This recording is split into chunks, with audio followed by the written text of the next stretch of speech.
ছয়টি কারণে মানুষ গরিব হয়ে যায়। যদি মনে করেন আপনার অভাব অনটন যদি আপনাকে ঘিরে ধরে, তাহলে বুঝতে হবে এই ছয়টি কাজ যদি আপনি পরিত্যাগ না করতে পারেন, এই ছয়টি কাজ যদি আপনি না ছাড়তে পারেন, তাহলে দিনে দিনে আপনি আরও গরিব হয়ে যাবেন। আপনি এক সময় স্বাবলম্বী ছিলেন, এক সময় আপনি স্টাবলিশড ছিলেন, কিন্তু এই কাজে যখন আপনি জড়িত হয়ে আছেন, এই কাজ যখন আপনি ছাড়তে পারেন নাই, যে কোনো সময় যে কোনো মুহূর্তে আপনি গরিব হতে পারেন। আল্লাহ পাক আপনার রিজিক আমার আল্লাহ কমিয়ে দিবেন, রিজিকের দরওয়াজা বন্ধ হয়ে যাবে। এই জন্যে আমি আপনাদেরকে সাজেস্ট করব, এই কাজগুলো অবশ্যই আমাদেরকে পরিহার করতে হবে, বন্ধ করতে হবে। তা না হলে অবশ্যই দিনে দিন আমরা ক্ষতিগ্রস্তের দিকে এগিয়ে যাব। তো কাজগুলা কি? এক নাম্বার হচ্ছে, রাসূল আকরাম সাল্লাল্লাহু আলাইহি ওয়াসাল্লাম বলেছেন, যদি কোনো ব্যক্তি পাপ কাজে লিপ্ত থাকে, এই পাপ কাজ যদি শুধু সে করেই যায়, সে যদি তওবা না করে, একই কাজ একই গুনাহের কাজ যদি আপনি বারবার যদি আপনি করেন, আপনি যদি না ছাড়েন, এই গুনাহের কাজ অনবরত করতেই আছেন, কিন্তু আপনি একবারও তওবা করেন না, এই গুনাহের কাজ যখন আপনি বারবার যখন আপনি করবেন, আল্লাহ পাক আপনাকে অসুস্থ বানিয়ে দিবেন, এমনকি আমার আল্লাহ আপনাকে গরিব বানিয়ে দিবেন। এই জন্য সম্মানিত হাজিরিন, কখনো গুনাহের কাজ করা যাবে না। কারণ আমাকে চিন্তা করতে হবে, আমাকে ফিকির করতে হবে, আরে এই মুহূর্তে যদি আমি দুনিয়ার জমিন থেকে বিদায় হয়ে যাই, আমার যদি এই মুহূর্তে বিদায়ের বাজনা বেজে যায়, তাহলে আমার জীবনের শেষ মুহূর্তে আমি গুনাহ করে আমি কবরে চলে গেলাম। এই জন্যে পাপ কাজ থেকে যত দ্রুত পারা যায় তওবা করতে হবে, আল্লাহ পাকের কাছে আমাদেরকে ফিরে আসতে হবে। এটা হলো এক নাম্বার।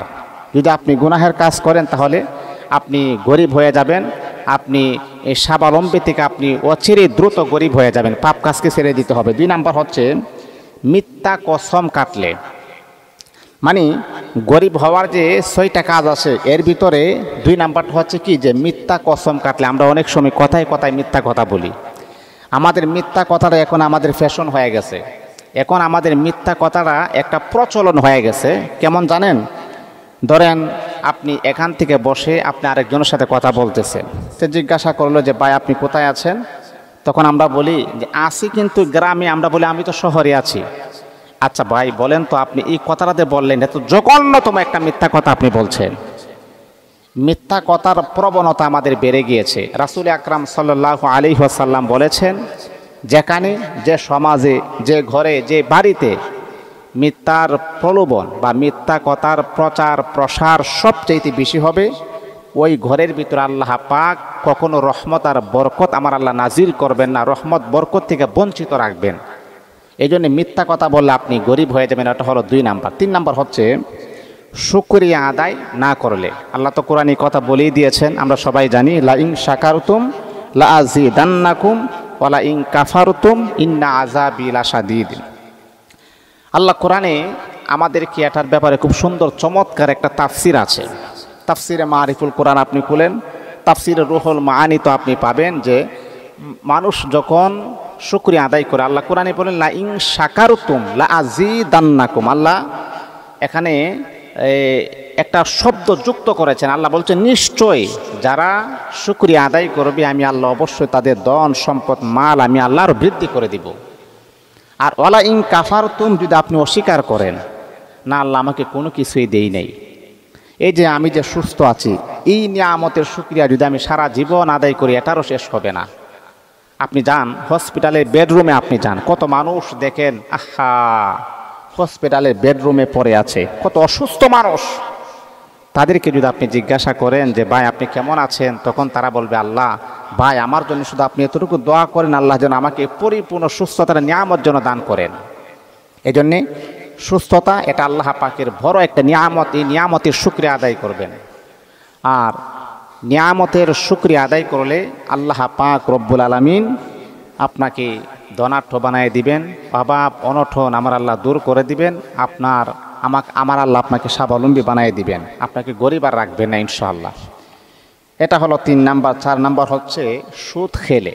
আহা, এটা যে কত বড় জঘন্যতম গুনাহ, এই ব্যাপারে আমি আপনাদেরকে অনেক আগে অবগত করেছি।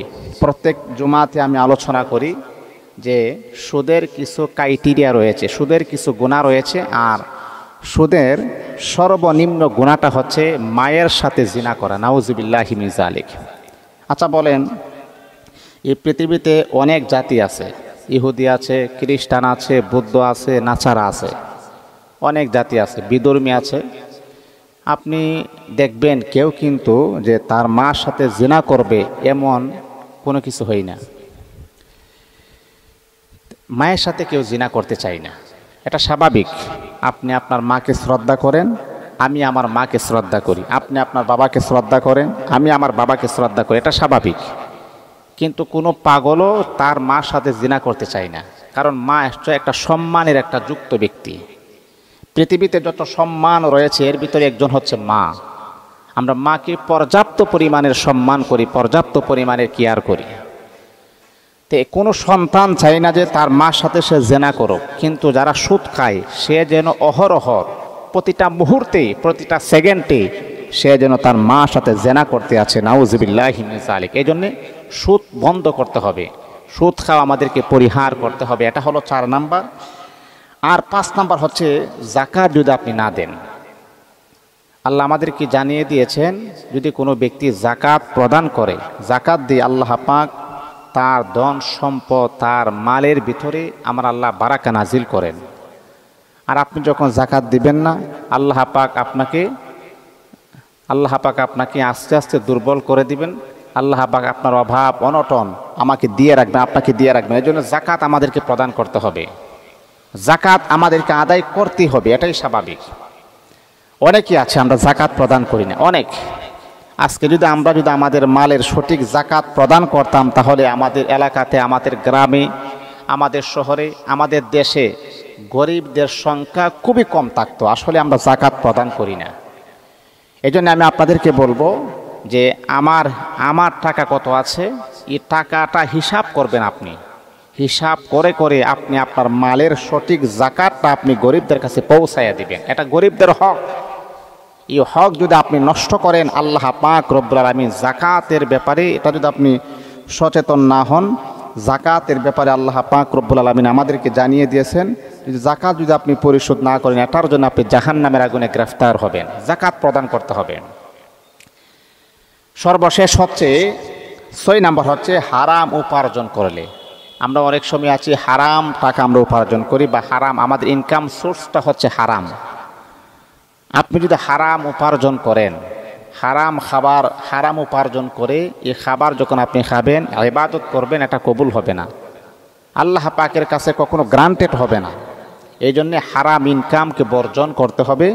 এই 6টি কাজ যদি আপনি করেন, তাহলে দিনে দিনে আপনি দুর্বল হবেন, গরিব হবেন, আপনার রিজিক কমে যাবে, আপনি অসুস্থ হয়ে যাবেন। এই 6টি কাজ আমাদেরকে পরিহার করার জন্য তৌফিক দান করুন।